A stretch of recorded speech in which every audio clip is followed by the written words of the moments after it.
अगरबत्ती को बनाया गया और अब वो अयोध्या पहुंच रही है। शिखा, एक पद में कहा गया है कि आई गए रघुनंदन सजवा दो द्वार द्वार। तो ये जो द्वार द्वार सजवाने की कहावत है वो पूरे अवधपुरी में नजर आ रही है। लेकिन जब अवधपुरी ही नहीं बल्कि देश का हर दरवाजा सज रहा है अपने प्रभु श्री रामलला के आगमन को लेकर, तो फिर उस भव्य मंदिर में भी स्वर्ण जड़ित दरवाजे जो हैं वो लगना शुरू हो चुके हैं। अभी फिलहाल 4 दरवाजों में सोने की परत जो है वो लग चुकी है और अभी कुछ और दरवाजे बचे हैं जिन पर ये स्वर्ण परत जो है वो चढ़नी बाकी है। तो ये इस वक्त की तस्वीरें आप अपने टेलीविजन स्क्रीन पर देख पा रहे हैं। 4 स्वर्ण दरवाजे इस वक्त अभी तैयार हो चुके हैं, अभी 10 दरवाजे और लगना बाकी है। उसके बाद पूरा मंदिर दिव्य और भव्य अलौकिक नजर आने वाला है। तो तस्वीरें इस वक्त आप टेलीविजन स्क्रीन पर देख पा रहे हैं। ये उन 4 स्वर्ण दरवाजों में से एक दरवाजा जिसकी तस्वीरें आपके टेलीविजन स्क्रीन पर कि कैसे दिव्य भव्य और अलौकिक जो है वो यहां नजर आ रहा है।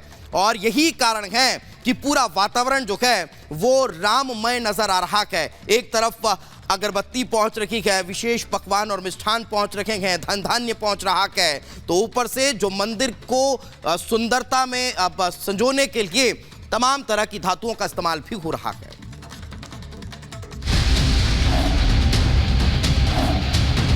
अभी कंस्ट्रक्शन हो रहा है मंदिरों का, वहां पर जाके वहां फोटो निकाल लेते हैं। कांग्रेस पार्टी का प्रभु राम विरोधी चेहरा राष्ट्र के सम्मुख प्रस्तुत हो चुका है।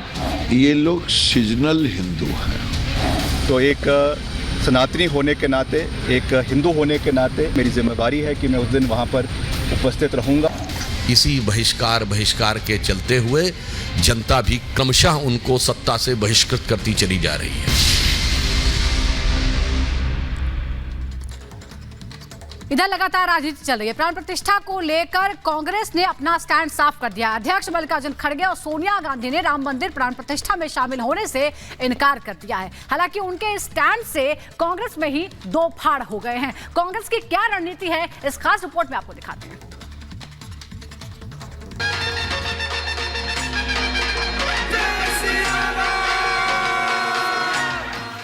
देश का माहौल पूरी तरह से राममय है, जहां हर कोई उस पल की प्रतीक्षा कर रहा है जब 500 साल के लंबे इंतजार और पीढ़ियों के त्याग और तपस्या के बाद अयोध्या में सबके आराध्य रामलला अपने भव्य मंदिर में प्रवेश करेंगे। इस दौरान समूचे भारत सहित दुनिया भर के करोड़ों सनातनियों में अलग ही उमंग है। आस्था और भावनाओं से भरा देश जहां प्रभु राम की भक्ति में सराबोर है, तो वहीं देश का एक धड़ा ऐसा भी है जो मर्यादा पुरुषोत्तम की भक्ति में डूबे देश के आम जनमानस के मनोभाव से इतना चिढ़ रहा है कि वो मर्यादाओं को लगातार तार तार कर रहा है और सियासत करने में रंच मात्र भी संकोच नहीं कर रहा है। मसलन जिस इंडी अलायंस के घटक दल सत्ता पाने की चाह में इस कदर भटक गए हैं कि एक बार फिर तुष्टीकरण की राह पकड़ ली है। विडंबना देखिए कि जिन भगवान श्री राम के वजूद पर पूरे हिंदुस्तान को नाज है, उन्हीं श्री राम के लिए इंडी अलायंस कभी मंदिर की तारीख पूछकर तो कभी उन्हें काल्पनिक बता तक डालने की गुस्ताखियों के सहारे खुद को सेकुलरिज्म का असली झंडावरदार बताते नहीं थकता था। और आज जब राम जन्मभूमि पर प्रभु राम का भव्य मंदिर अपना मूर्त रूप ले चुका है, तो वही विपक्ष भगवान राम के न्योते को ठुकराने में जुट गया है।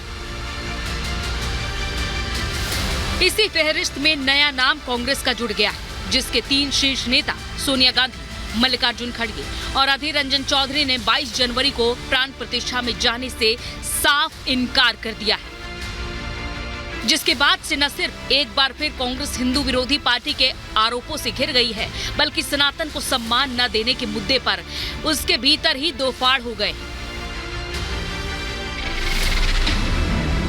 अयोध्या से बुलावा आया, कांग्रेस को नहीं भाया।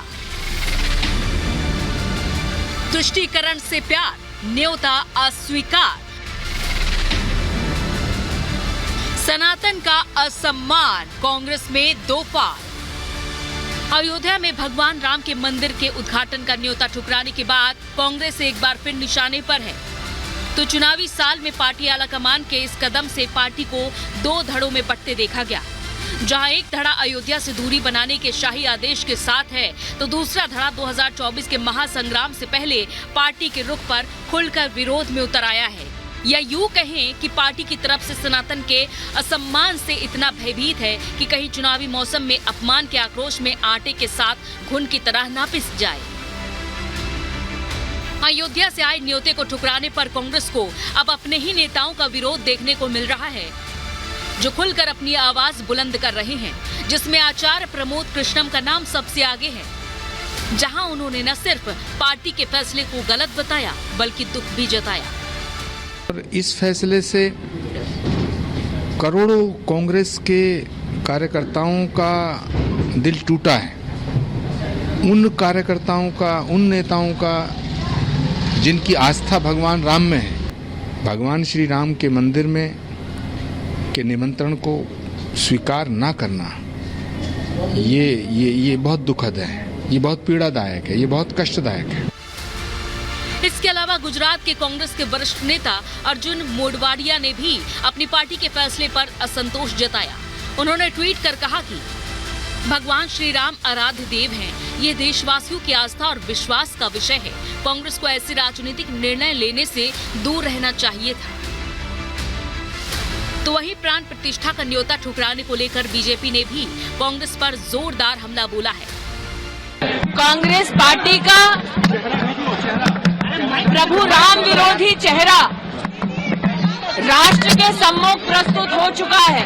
इंडिया अलायंस ने सोनिया जी के नेतृत्व में, कांग्रेस के नेतृत्व में बार बार सनातन धर्म की उपेक्षा की, अपमानित किया, और अब इंडिया अलायंस के नेताओं द्वारा प्राण प्रतिष्ठा के पुण्य आमंत्रण को ठुकराना उनकी सनातन विरोधी सोच को दर्शाता है। कांग्रेस एक नहीं अनेक बार हिंदुओं को नीचा दिखाने की बात, तो कभी भगवान राम को काल्पनिक कहने की बात करती है। समारोह की बाइकॉट किया है तो साफ दिखता है कि हिंदुस्तान की जनता भी आने वाले समय में इनका बाइकॉट ही करने वाली है। बेचारे जाएं भी तो कहां जाएं, वो अपने रेटोरिक में फंस रहे हैं। उन्होंने कहा है कि सर ये जो इवेंट है ये बीजेपी और आरएसएस कब्जे। अरे छोड़े यार, जो वो कह रहे हैं उनको कहने दो यार, सीरियसली क्यों लेते हो उनके पास, वो खुद पछताएंगे अगर नहीं जाके, छोड़ो यार। साफ है, जिस इंडी अलायंस ने सत्ता पाने के लिए अपना नाम तो बदल लिया, मगर भगवान राम के प्रति उसकी सोच नहीं बदल पाई, जिस वजह से एक बार फिर वो सनातन विरोध को लेकर सवालों में है। न्योते को ठुकराकर शायद वो इस बात को फिर से भूल गई है कि जिस देश का नाम लेकर वो मोदी को मुकाबला देना चाहते हैं, उसी देश में भगवान श्री राम के प्रति जुड़ाव ऐसा है जैसे शरीर और आत्मा है, अन्न और जीवन का है, और इसे समझे बिना वो पीएम मोदी की तरह जनता के बीच नहीं पहुंच पाएगा। Bureau report, Republic Bharat.